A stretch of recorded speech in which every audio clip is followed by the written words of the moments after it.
ইসলাম আজকে ক্ষতিগ্রস্ত, ইসলাম আজকে প্রতিষ্ঠিত নাই। কারণ এই দেশের হিন্দু আর কয়জন, বৌদ্ধ আর কয়জন, খ্রিস্টান কয়জন? 90% মুসলমান। তার মাঝে যদি 51% মুসলমান কোরআনের আইনের পক্ষে থাকতো, বাংলার জমিনে কোরআনের আলোকে দেশ চলত। আমার কোরআনের আলোকে দেশ চালানো এটা বাধ্যতামূলক ফরজ। আল্লাহ তাআলা কোরআনের আলোকে দেশ চালানোর জন্য, সমাজ চালানোর জন্য, ব্যক্তি চালানোর জন্য কোরআন নাজিল করেছেন। শুধুমাত্র তেলাওয়াত করে করে সুমু খাওয়ার জন্য কোরআন নাজিল করেন নাই। আপনারা সবাই জানেন বন্ধু, আপনাদের এই কাপাসিয়া থানা, এই থানাতে মদ আছে না নাই? মদ আছে না নাই? সুদ আছে না নাই? জুয়া আছে না নাই? এখন বলুন তো, ওয়াজ করলে মদ বন্ধ হবে? কেমনে বন্ধ হবে? কারণ যারা ওয়াজে আসেন তারা মদ খান না, যারা মদ খায় তারা ওয়াজে আসে না। মিছিল করলে মদ বন্ধ হবে না, ওয়াজ করলে মদ বন্ধ হবে না। মদ বন্ধ হওয়ার জন্য কোরআনের আইন দরকার। আপনাদের কাপাসিয়া বাস স্ট্যান্ডে যারা বন্ধু রাত্রিবেলায় ফেন্সিডিল খাচ্ছে, ওদেরকে ধরে যদি আল্লাহর আইনের আলোকে 80 বেত লাগাইয়া দেয়া যেত, যারে 80 বেত লাগাইতেন পুরা জনমে আর পেন্সিডিল খাইতো না। পেন্সিডিল হাতে নিলেই ঠান্ডা পানি খাওয়া লাগত, মনে পড়ে যাইতো 80 বেতের কথা। এখন বন্ধু কে কাকে বেত দেবে, এটা তো ক্ষমতার ব্যাপার।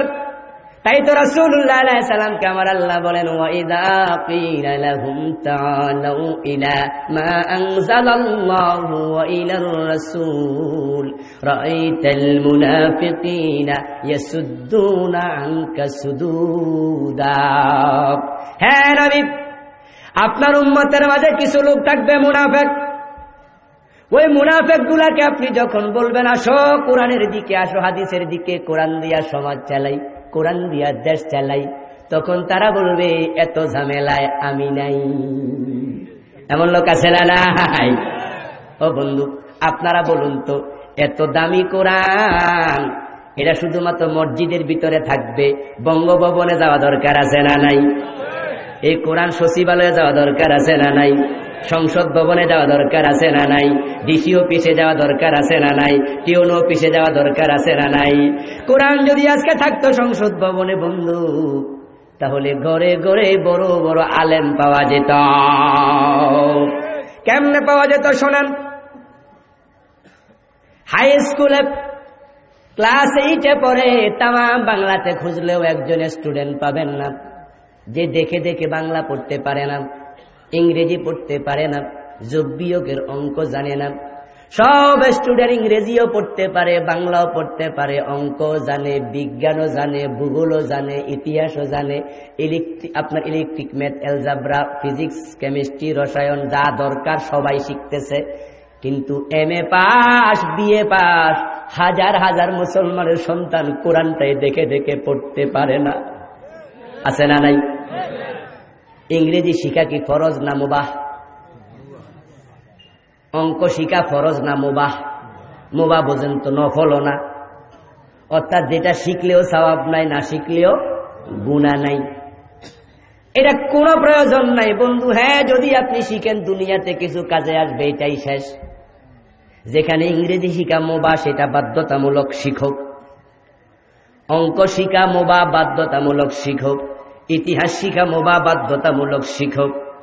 আর যে কোরআন শিখা ফরজ, সেই কোরআনের খবর নাই। আমরা তো ওয়াজ করতেছি, কোরআন পড়ো, কয়জন পড়লেন বন্ধু? এ ওয়াজের দরকার ছিল না। যদি আজকে সংসদ ভবনে কোরআন থাকতো আর সেখানে শিক্ষামন্ত্রী বলতেন স্কুল, কলেজ, মাদ্রাসা সব জায়গাতে 100 নাম্বার কোরআন, 100 নাম্বার হাদিস, অঙ্ক বাংলার মতো বাধ্যতামূলক করে দাও। যদি আমাদের স্কুলগুলাতে, কলেজগুলাতে, ইউনিভার্সিটিগুলাতে 100 নাম্বার কোরআন থাকতো, 100 নাম্বার হাদিস থাকতো, তাহলে বাংলাদেশের প্রতিটা ঘরে ঘরে আপনার সন্তান মেডিকেলে পড়ে ডাক্তার হতো, সাথে সাথে কোরআনের আলেম হতো, ইঞ্জিনিয়ারিং পড়ে ইঞ্জিনিয়ার হতো, সাথে সাথে কোরআনের আলেম হতো, ইউনিভার্সিটি পড়িতে প্রফেসর হতো, সাথে সাথে কোরআনের আলেম হতো। বাংলার ঘরে ঘরে কোরআনের বড় বড় আলেম পাওয়া যেত।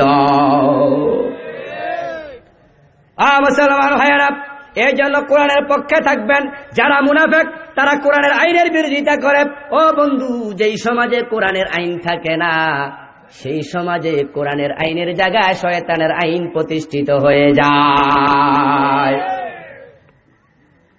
আরেকটি ব্যাপার হলো বন্ধু, মুনাফিকরা ভালো মানুষদেরকে দেখলে টিটকারি দেয়। কি করে? চোখ টিপ দেয়। আস্তে করে দেখলে কয়া দে রাজাকার যাইতেছে রে। দাড়ি রাখছে বন্ধু, কোনদিন মাদ্রাসায় পড়ে নাই, দাড়ি রাখছে শুধু। ফার্ম গেটে আমার মাদ্রাসার সামনে হোটেল বয়, তার কলিগরা তাকে ডাকে ও মোল্লা, ও মোল্লা এদিকে। আমি তাকে আস্তে করে ডেকে বললাম, তোমারে মোল্লা বলে কেন? মাদ্রাসায় পড়ছো নাকি? মৌলবী বলা দরকার। সে জায়গায় হয়তো একটু তিরস্কার করে মোল্লা কইতাছে। আমি ভাবছি হয়তো মাদ্রাসায় পড়ছে 2-4 ক্লাস। আস্তে করে ডেকে জিজ্ঞাসা করলাম, মাদ্রাসায় পড়ছো নাকি? তখন বলে, না হুজুর। মোল্লা কয় কেন? দাড়ি রাখছি তাই। ও ভাইরা আমার, মুখে দাড়ি দেখলে তিরস্কার করে, মাথায় টুপি দেখলে জঙ্গি মনে করে, পাঞ্জাবি গায়ে দিলে আলবাদার রাজাকার বলে। ঠিক না বেঠা? যারা আলেমদেরকে দেখলে তোমার তিরস্কার লাগে, অ্যালার্জির চুলকানির মতো চুলকানি উঠে যায়। বন্ধু ভালো করে শোনো, মুমিনের তালিকায় তোমার নাম থাকবে না, মুনাফিকের তালিকায় চলে যাবে। কারণ দাড়িওয়ালা টুপিওয়ালা বন্ধু এই মানুষগুলো দেখতে রাসূলের মতো। রাসূলুল্লাহ আলাইহিস সালামের দাড়ি আছে না নাই? আল্লাহর হাবিবের টুপি আছে না নাই? আল্লাহর হাবিবের পাঞ্জাবি আছে না নাই? তাহলে দাড়িওয়ালা টুপিওয়ালা আলেম এবং রাসূল তো এক কাতারের। উনাকে দেখতে তো সারের মতো লাগবে না, আলেমের মতোই লাগবে। কবরে যখন তোমাকে 3 নাম্বার প্রশ্ন করা হবে, ইমানের মান ওমান হাজার রাজুল আল্লাযী বুইসা ফীকুম, প্রশ্ন করা হবে ওমান নবিয়ুকা, তোমার নবীকে তুমি সামনে দেখবে।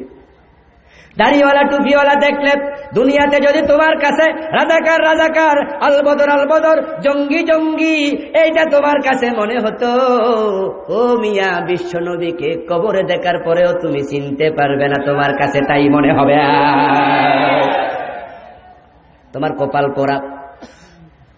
আর আল্লাহর হাবিবকে দেখে পরিচিত হতে চাও, 3 নম্বর প্রশ্নের জবাব দিতে যদি চাও, তাহলে এমন ভাবে জীবন গঠন করো, আলেম দেখলে মহব্বত যেন জাগে, বুকে জড়াইয়া ধরতে মন চায়, তাকে দেখলে মনে আপ্লুত আসে, মনটা নরম হয়ে যায়।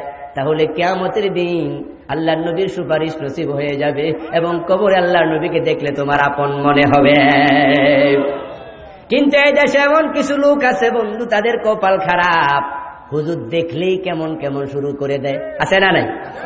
গাড়িতে এখানে সেখানে। ও বন্ধু, কত জায়গায় যে কত তিরস্কারের মুখোমুখি হই। গাড়ির হেল্পার সুপারভাইজার টাকা নিতে আস, হেতের বয়স হইব আমার চেয়ে 10 বছর বেশি, তারপরও কয় আঙ্কেল টাকা দেন। হেতা আমার চেয়ে অনেক বড়, তারপর আঙ্কেল, কারণ হে দাড়ি কামাইয়া ইয়ং হয়েছে, আমি দাড়ি রেখে আঙ্কেল হয়েছি।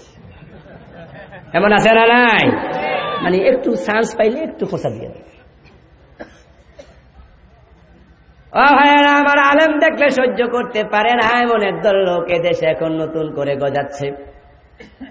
বঙ্গভবনের পাশে উঠলাম, গুলিস্তান আসবো, গাড়িতে খুব ভিড় চলছে, ঠেলাঠেলি করে অনেক মানুষ উঠতেছে। আমি উঠলাম, গাড়ি পাচ্ছি না, দাঁড়াইলাম কোন রকম কষ্ট করে। কিছুক্ষণ পরে গুলিস্তান মোড়ে যাওয়ার পরে একটা লোক আগ থেকে নামার জন্য চিৎকার দিচ্ছে।